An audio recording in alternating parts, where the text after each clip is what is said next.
Page number 246, 246. Recording number 60 అన్నమాట. త్రిపుర రహస్య జ్ఞానఖండ సారం అనే గ్రంథంలో మనం ఇప్పుడు 20వ అధ్యాయం అయిన 20th చాప్టర్ అయిన విద్యాగీత అనేది మొదలుపెట్టి చదువుకోబోతున్నాం. ఇప్పుడు మనం దత్తాత్రేయుడు పరశురామునితో మరల ఇట్లు చెప్పెను. ఈ విషయమున ఒక వృత్తాంతమును చెప్పేదను వినుము. పూర్వము సత్యలోకమున బ్రహ్మదేవుని సభయందు ఒకసారి వశిష్ఠ, విశ్వామిత్ర, గౌతమాది మహర్షులు రాజర్షి శ్రేష్ఠులను చేరి జ్ఞానసిద్ధిని గూర్చి సూక్ష్మాతి సూక్ష్మములైన నిరూపణములతో చర్చించుకొని తుదకు ఆ పరమేష్ఠిని ఇట్లు ప్రశ్నించిరి.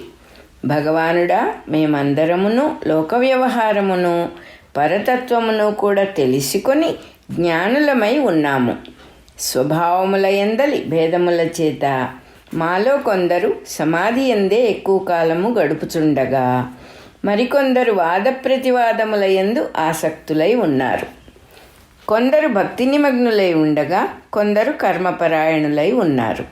ఇంకనూ కొందరు బహిర్ముఖులైన జనుల వలె వ్యవహారపరులై ఉన్నారు.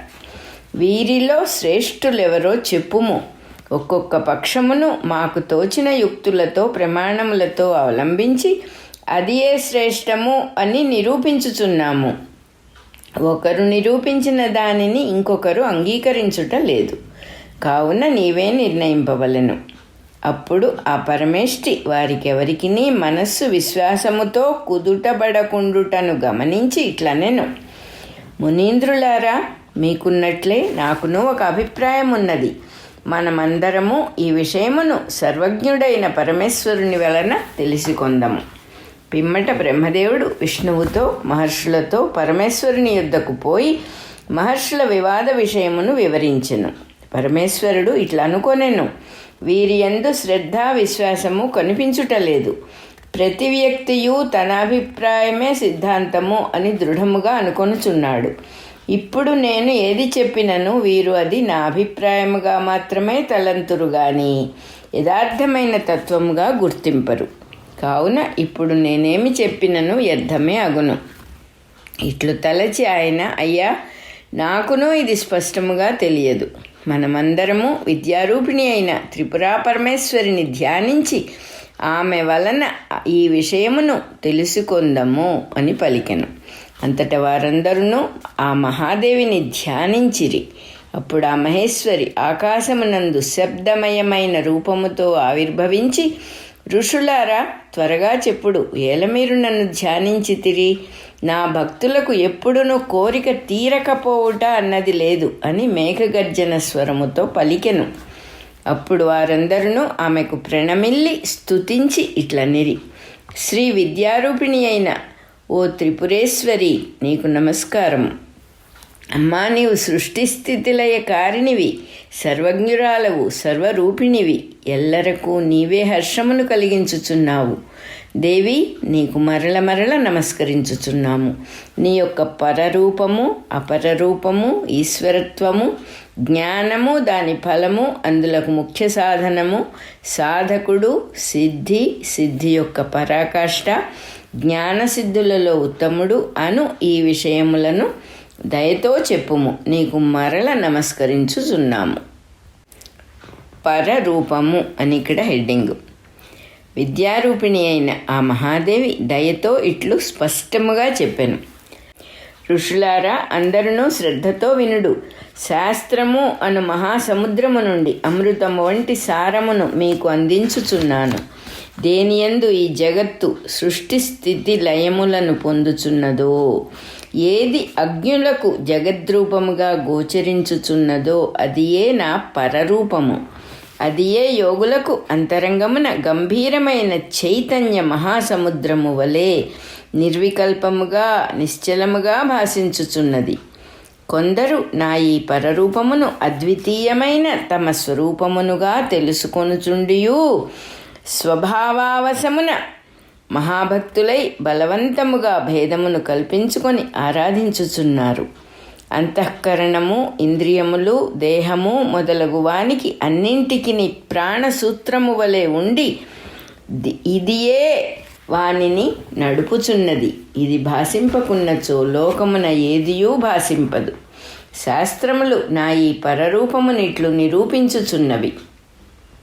Next heading అపరరూపము. ఇంక నా అపరరూపమును వినుడు. అనేక బ్రహ్మాండములకు వెలుపల ఊర్ధ్వముగా ఉన్న అమృత సముద్రమునందు మణిద్వీపముతో కడిమి చెట్ల వనమునందు మనోహరమైన చింతామణి మందిరమున ఒక అద్భుతమైన మంచము కలదు. దానికి బ్రహ్మ, విష్ణువు, రుద్రుడు, ఈశ్వరుడు 4 కాళ్ళుగా ఉండగా సదాశివుడు పాన్పు కొరకు ఏర్పరచిన పలకగా ఉండును. కావున దానిని పంచబ్రహ్మమయమైన మంచము అందురు. దాని యందు కామేశ్వరుడు, కామేశ్వరి అను అనాది మిథునముగా ప్రకాశించు రూపము నా యొక్క అపర రూపము. జాగ్రత్త, స్వప్నము, సుషుప్తి అను 3 పురములందు సకల జీవులలో ఇది ప్రకాశించుచుండును. కావున దీనిని త్రిపుర సుందరి రూపమనియు చెప్పుదురు. మరియును సదాశివుడు, ఈశానుడు, బ్రహ్మ, విష్ణువు, త్రిలోచనుడు, గణపతి, కుమారస్వామి, దిక్పాలకులు, శక్తులు, గణదేవతలు, సూరులు, అసురులు, యక్షులు, కింపురుషులు, నాగులు మొదలుగా పూజ్యులైన వారందరూ నా యొక్క అపర రూపములుగానే కీర్తింపబడుచున్నారు. ఇట్లు ఈ రూపములలో అన్ని ఎడలను నేనే ఉన్నను. మాయచేత మూఢులైన జనులు నన్ను తెలుసుకొనలేకున్నారు. ఈ రూపముల ద్వారమున నేనే పూజింపబడుచు భక్తుల కోరికలను తీర్చుచున్నాను. నేను తప్ప పూజింపదగినది కానీ ఫలమిచ్చునట్టి దేవత కానీ ఇంకెవరునూ లేరు. ఎవడు ఏ విధముగా నన్ను భావించునో వాడు ఆ విధముగా నా వలన ఫలమును పొందును. నెక్స్ట్ హెడ్డింగు ఐశ్వర్యము. నా ఐశ్వర్యమునకు మితి లేదు.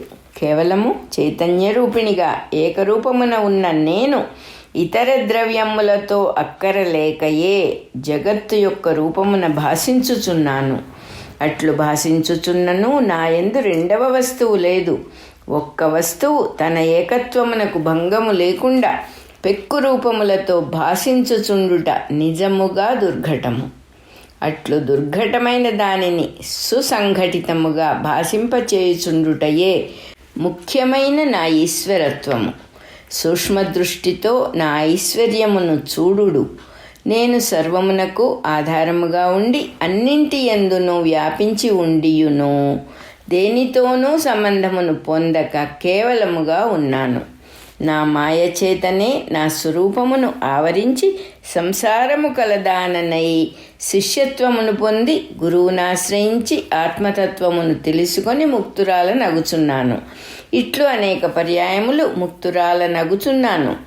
నటుడు ఎన్నిసార్లు ఎన్ని వేషములు ధరించినను అన్నీయూ అసత్యములే అయినట్లు సంసారమంతయు అసత్యమే అగుటచే నా స్వరూపమునందు ఎట్టి మార్పు కలుగదు. అందువలన నేను ఎల్లప్పుడూ అనగా సంసారము కలదానినిగా కనిపించుచున్నప్పుడు కూడా ముక్తురాలనే. మరియును అనంత విచిత్ర మహితమైన ఈ జగత్తును కుండ చేయుటకు మట్టి వలె ఏ ద్రవ్యము లేకయే సృష్టించుచున్నాను. నా ఐశ్వర్య పరంపరలు ఇట్టివి అనేకము కలవు. వానిని లెక్కించుటకు 1000 ముఖములు గల ఆదిశేషువునకు కూడా శక్యము కాదు. ఇంకో హెడ్డింగ్ జ్ఞానము. ద్వైతము, అద్వైతము, పరము, అపరము మొదలగు భేదముల చేత నా జ్ఞానము బహువిధములుగా ఉన్నది. వాని వలన కలుగు ఫలము కూడా బహువిధములుగా ఉన్నది. నెక్స్ట్ హెడ్డింగ్ ద్వైత జ్ఞానము. ద్వైతమునందు ధ్యానించువాడు తన స్వరూపము కన్నా భిన్నముగా ఒకానొక దేవతారూపమునో మంత్రమునో అవలంబించుచుండును. దేవతామూర్తులలో మంత్రములలో ఎన్నో భేదములు కలవు. అందువలన ద్వైత జ్ఞానము బహువిధములుగా ఉన్నది. ఆ ధ్యానము స్వప్న రాజ్యముతో సమానమైనను అది చిత్తశుద్ధిని కలిగించుచు సఫలమే అగుచున్నది. ఈ ధ్యానములలో నా యొక్క అపర రూపములలో ముఖ్యమైన దానినిగా వెనుక చెప్పి ఉన్న త్రిపుర సుందర రూపమును అవలంబించి చేయు ధ్యానమే ముఖ్యమైనది. ఇదియే చిత్తశుద్ధి మొదలుగా జ్ఞానసిద్ధికి సాధనములను సమకూర్చును. కానీ అద్వైత విజ్ఞానమే శ్రేష్టమైనది. విద్యారూపిణినైన నన్ను చిరకాలం ఆరాధింపకుండా ఎవడైనను అద్వైత జ్ఞానమును ఎట్లు పొందగలడు? మన రికార్డింగ్ నెంబరు 60 అయిపోయింది.